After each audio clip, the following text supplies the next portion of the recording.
नमस्कार दोस्तों, Rajasthan GK mission classes में आपका स्वागत है। आज की क्लास में हम पढ़ने वाले हैं राजस्थान के प्रमुख त्यौहार। राजस्थान के प्रमुख त्यौहारों को समझने से पहले हमें कैलेंडर को समझना होगा, इसलिए आज की यह क्लास होने वाली है कैलेंडर पर। इससे आज की हमारी हेडिंग होगी राजस्थान के प्रमुख त्यौहार। राजस्थान के प्रमुख त्योहारों को समझने से पहले हमें कैलेंडर को समझना होगा। कैलेंडर अगर हमें नहीं आता है तो इससे पहले हम राजस्थान के त्योहारों का क्रम नहीं समझ सकते। तो हमारी हेडिंग डालो कैलेंडर। कई प्रकार के कैलेंडर होते हैं। एक हमारा होता है ग्रिगोरियन कैलेंडर,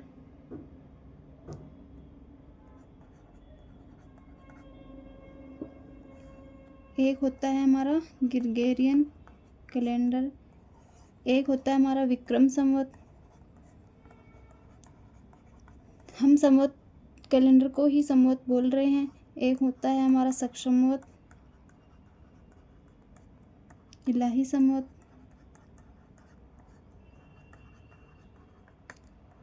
हिजरी संवत,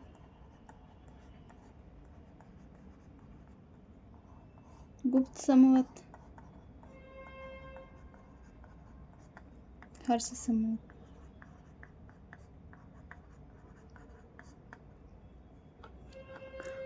आज की क्लास में हम ये 7 प्रकार के कैलेंडर समझने वाले हैं और आज की क्लास में यही पढ़ेंगे कि ये कैलेंडर किसने शुरू किए और कब किए। तो सबसे पहले हम हेडिंग डालते हैं ग्रिगोरियन कैलेंडर की। सबसे पहले हम पढ़ेंगे Gregorian calendar.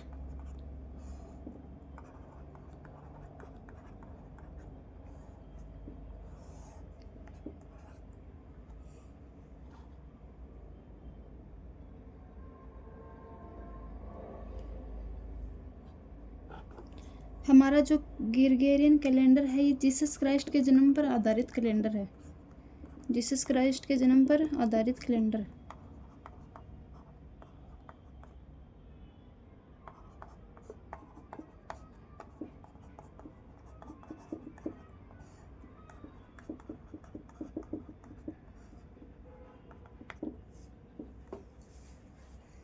Gregorian calendar Jesus Christ के जन्म पर आधारित कैलेंडर है और ये सूर्य पर आधारित है। ये कैलेंडर सूर्य पर आधारित है।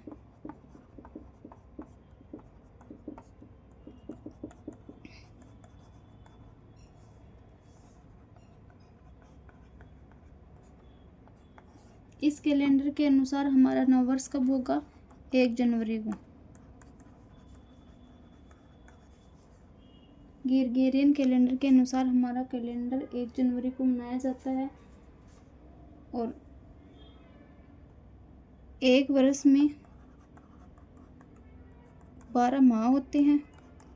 12 माह में 365 और 366 दिन होते हैं। जिस वर्ष लीप वर्ष होगा उस दिन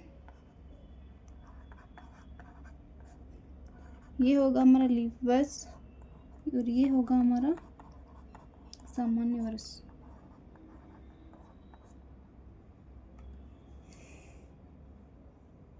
ग्रिगोरियन कैलेंडर जीसस क्राइस्ट के जन्म पर आधारित कैलेंडर है। यह कैलेंडर सूर्य पर आधारित है। इस कैलेंडर के अनुसार हमारी नववर्ष 1 जनवरी को होगी। एक वर्ष में 12 माह होंगे जिसमें 365 और 366 दिन होंगे। जिस सामान्य वर्ष में 365 दिन होते हैं और लीप वर्ष में 366 दिन होते हैं। ग्रिगोरियन कैलेंडर के अनुसार महीनों के नाम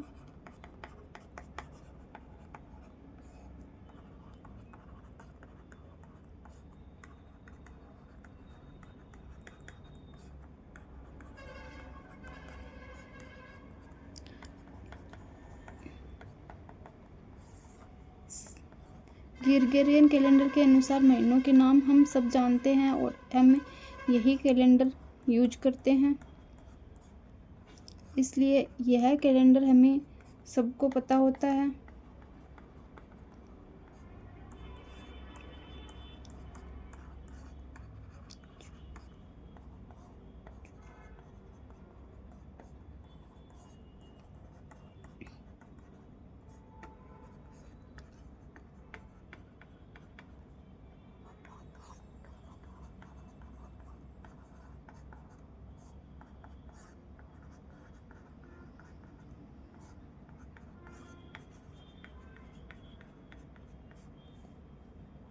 ग्रेगोरियन कैलेंडर के अनुसार ये होते हैं महीनों के नाम। और इस कैलेंडर के अनुसार 1 जनवरी को हमारा नववर्ष मनाया जाता है। और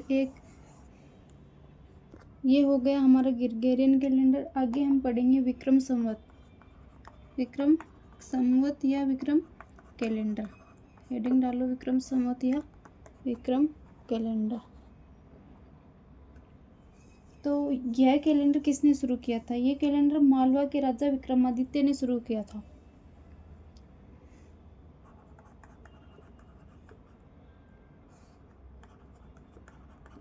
मालवा के राजा विक्रमादित्य ने 57 ईसा पूर्व मालवा के राजा विक्रमादित्य ने 57 वर्ष ईसा पूर्व में यह कैलेंडर शुरू किया था।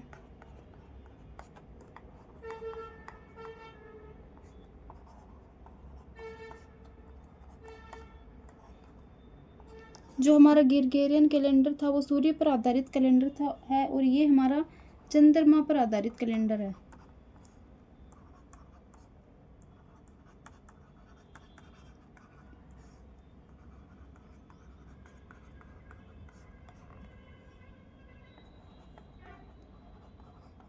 चंद्र वर्ष बराबर कितने होते हैं? चंद्रमा द्वारा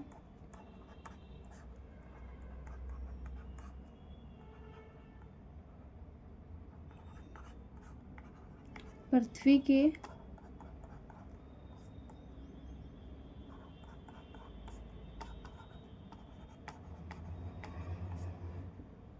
चंद्र वर्ष बराबर होता है चंद्रमा द्वारा पृथ्वी के लगाए गए 12 चक्कर। और ये 12 चक्कर चंद्रमा 1 वर्ष में पूरे करता है। 12 चक्कर को पूरा करने के लिए चंद्रमा को कितना समय लगता है? 1 वर्ष। इस कैलेंडर के अनुसार आगे लिखो।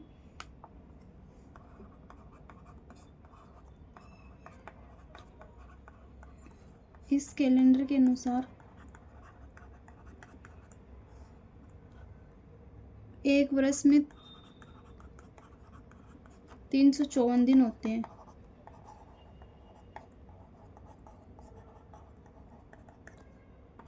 एक वर्ष बराबर 12 माह 354 दिन।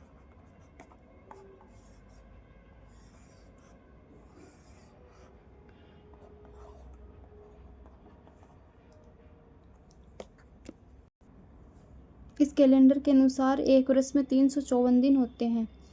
और इस कैलेंडर को हमारे ग्रेगोरियन कैलेंडर से बराबर करने के लिए हर तीसरे साल 1 माह अधिक जोड़ दिया जाता है, जिसे हम अधिक मास, अधिमास या मलमास कह सकते हैं।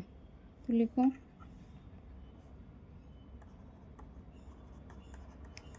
इस कैलेंडर में प्रत्येक तीसरे वर्ष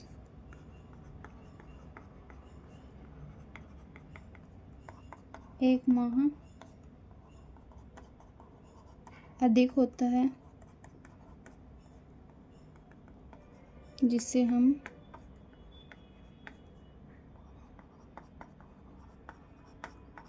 अधिमास, मलमास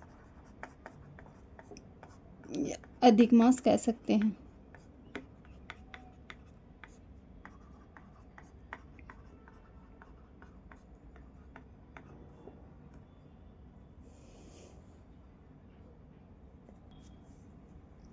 इस कैलेंडर के अनुसार हमारा नववर्ष कब मनाया जाता है? चैत्र शुक्ल एकम को।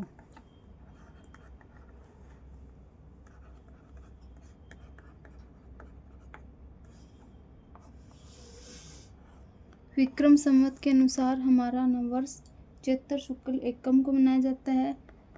और इस कैलेंडर के अनुसार महीनों के नाम चैत, वैशाख, ज्येष्ठ,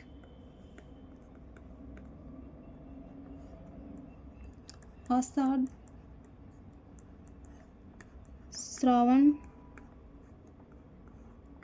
भाद्रपद, आश्विन जिसे हम आश्वज कहते हैं।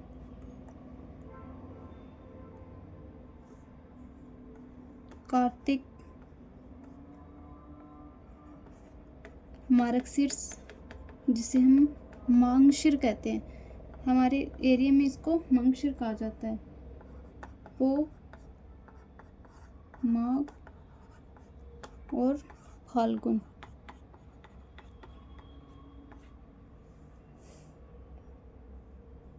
यहाँ तक अगर किसी को कोई क्वेश्चन पूछना है तो वो मुझे पूछ सकते हैं। अगर आपके कमेंट का जवाब आज नहीं तो कल की क्लास में आपके क्वेश्चन का जवाब ज़रूर दिया जाएगा।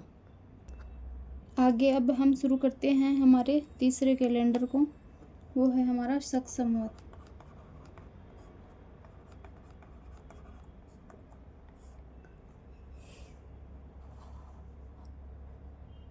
शक संवत को हम कुषाण संवत भी कह सकते हैं।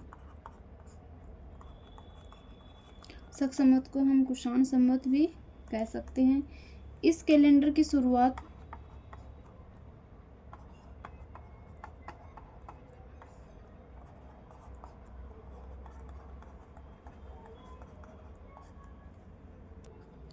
कुषाण वंश के राजा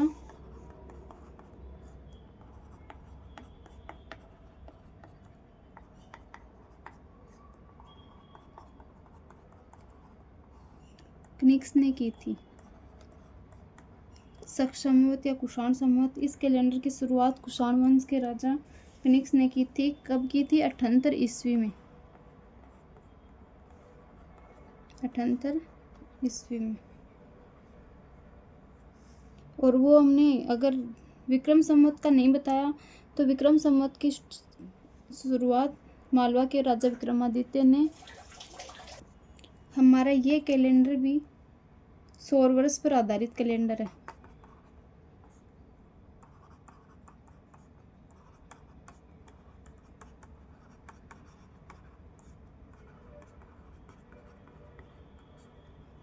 इस कैलेंडर के अनुसार जो हमारी नववर्ष होगी वो होगी चैत्रकर्षण एकम को। चैत्रकर्षण एकम को। विक्रम संवत के अनुसार हमारी नववर्ष चैत्र शुक्ल एकम को हो रही थी। इसके अनुसार हमारी नववर्ष चैत्रकर्षण एकम को होगी। महीने वही होंगे जो विक्रम संवत में हुए थे, चैत से फाल्गुन तक। लिख लो।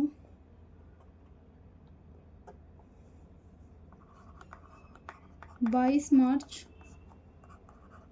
1957 को मेघनाथ साहा समिति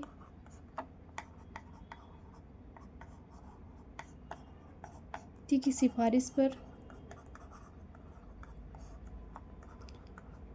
22 मार्च 1957 को मेघनाथ समिति की सिफारिश के आधार पर भारत सरकार ने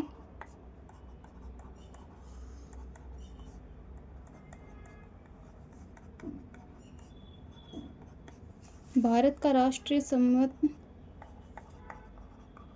शक संवत को घोषित कर दिया था।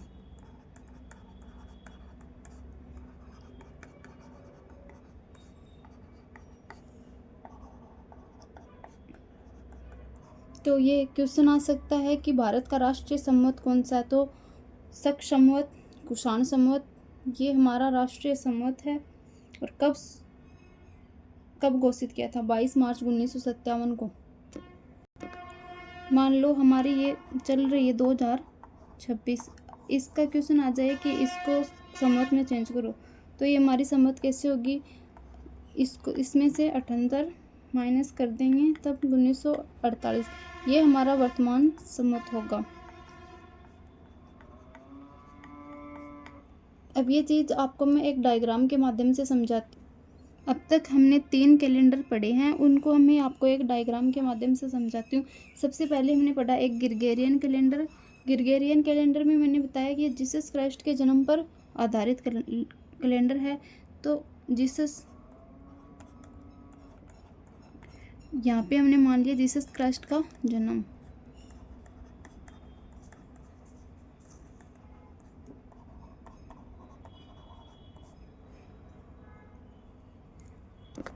यहाँ पे हमने मान लिया जीसस क्राइस्ट का जन्म, इस दिन जीसस क्राइस्ट का जन्म हुआ था। हमने पढ़ा था विक्रम संवत को, हमारा जो विक्रम संवत है कि 57 ईसा पूर्व स्टार्ट हुआ था। तो 57 हमने यहाँ इसे मान लिया कि यहाँ पे होते हैं 57 ईसा पूर्व। ईसा पूर्व इसको ऐसे बोल देते हैं कि ईसा के जन्म के 57 वर्ष पहले ये शुरू हुआ था। और शक संवत को हमने क्या बोला, 78 ईस्वी। ये होगा हमारा 78 ईस्वी।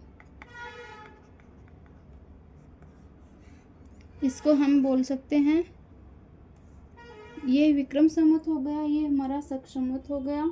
इसको हम बिफोर क्राइस्ट बोल सकते हैं और इसको हम एडी।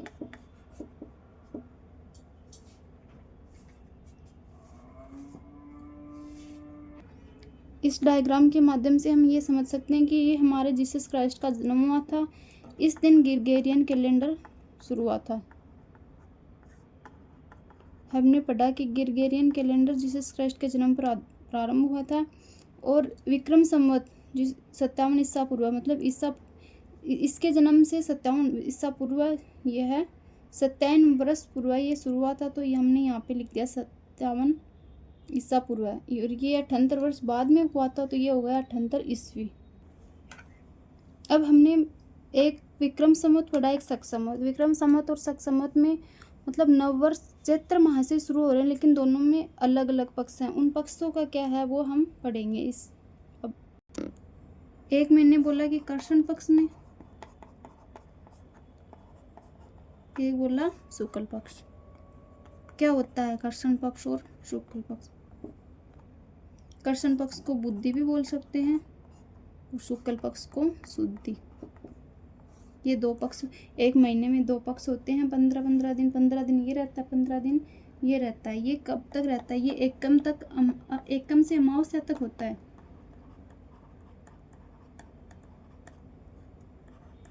और ये होता है एकम से पूर्णिमा तक।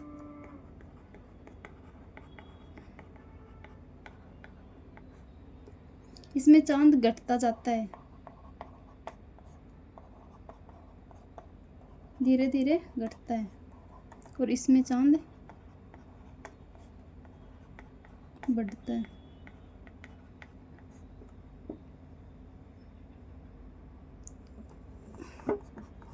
प्रति माह तिथियों का समायोजन किया जाता है।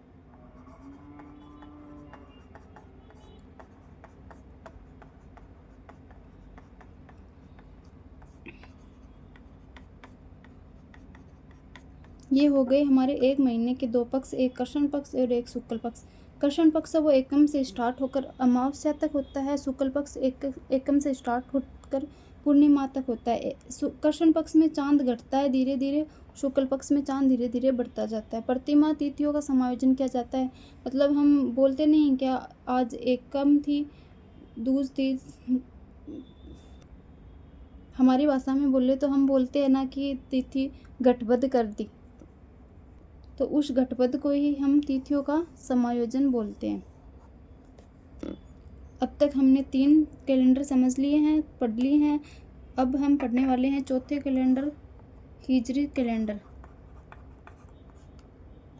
चौथा हमारा कैलेंडर होगा हिजरी कैलेंडर। इसको हम संवत भी बोल सकते हैं। हिजरी संवत की शुरुआत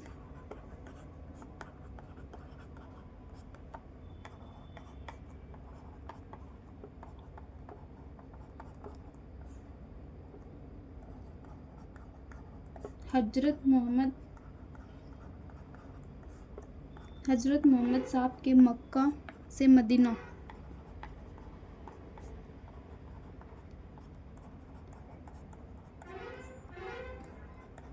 से मदीना जाने की घटना, उसको हम क्या बोलते हैं? हजरत।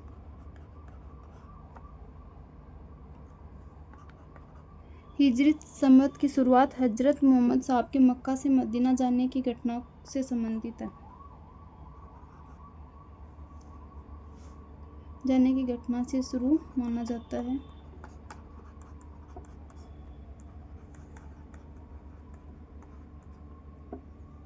हिजरी कैलेंडर कब 622 ईस्वी में, 622 ईस्वी में इसको हम एडी बोल सकते हैं। एडी का मतलब हो गया ना वो हमारा शक संवत में खलीफा उमर ने शुरू किया था।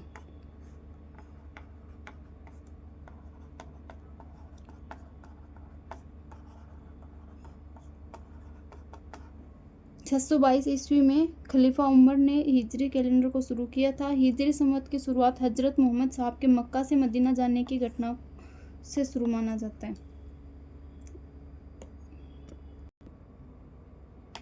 ये हमारा चंद्र वर्ष पर आधारित कैलेंडर माना जाता है।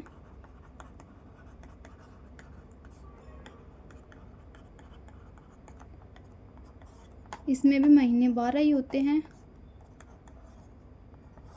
नववर्ष, इसमें नववर्ष कब मनाया जाता है? नववर्ष मनाया जाता है मुहर्रम माह की 1 तारीख को।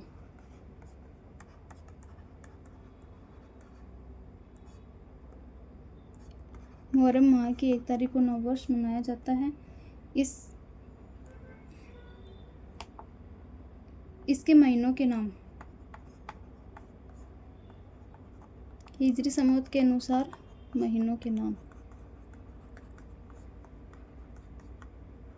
देखो। इसके मतलब पहली बार देखने से इसके महीनों के नाम हमें अजीब लग सकते हैं, लेकिन याद करने में ये सबसे सरल है।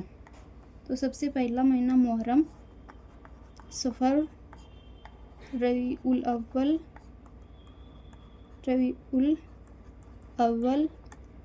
रबीउल सानी, जमाद उद अव्वल,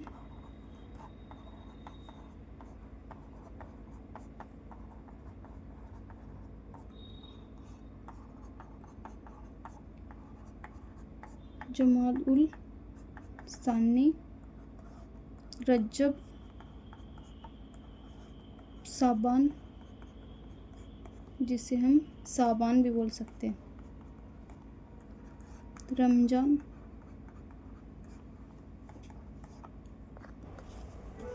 इनका सबसे पवित्र महीना रमजान को माना जाता है।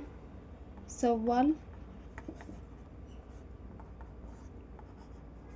जिलकादी, जिसे जिलकाद भी बोल सकते हैं, जिलहिज, जिसे जिलहिजा भी बोल सकते हैं। हिजरी कैलेंडर के अनुसार ये महीनों के नाम में देखने में ऐसे लगते हैं कि बहुत हार्ड है, लेकिन याद करोगे तो सबसे सरल यही है। अब हमारा 5वां संवत है गुप्त संवत। गुप्त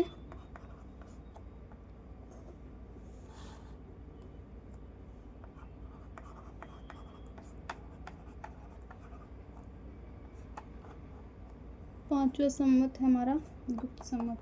गुप्त संवत के बारे में कुछ ज़्यादा नहीं है। गुप्त संवत की शुरुआत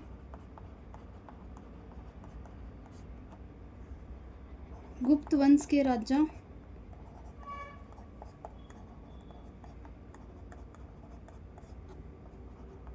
चंद्रगुप्त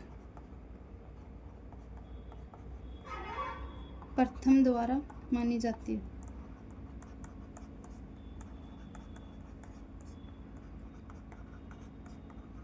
गुप्त संवत की शुरुआत गुप्त वंश के राजा चंद्रगुप्त प्रथम द्वारा मानी जाती है, और ये कब की गई थी? 319 ईस्वी में। राजा चंद्रगुप्त थे, उसका शासनकाल ये था 319 ईस्वी 335 ईस्वी तक। ये हो गया हमारा गुप्त संवत। आगे पढ़ेंगे हम हर्ष संवत।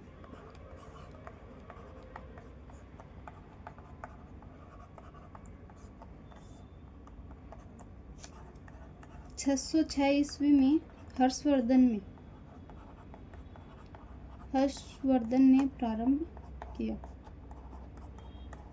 ये कैलेंडर कब प्रारंभ हुआ? 606 ईस्वी में हर्षवर्धन द्वारा प्रारंभ किया।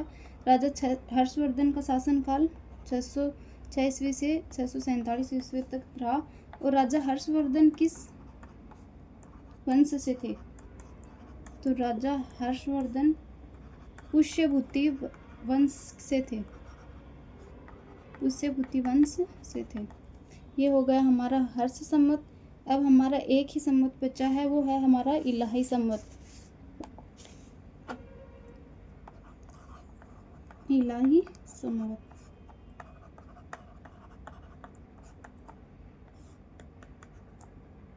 इलाही संवत की शुरुआत अकबर ने की थी। इलाही संवत की शुरुआत अकबर ने की थी। इलाही संवत की शुरुआत अकबर ने की थी 1584 ईस्वी में।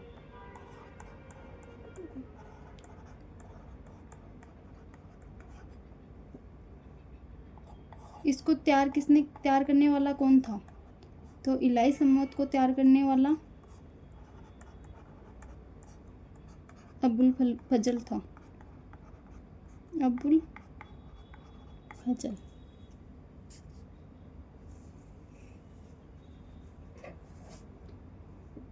तो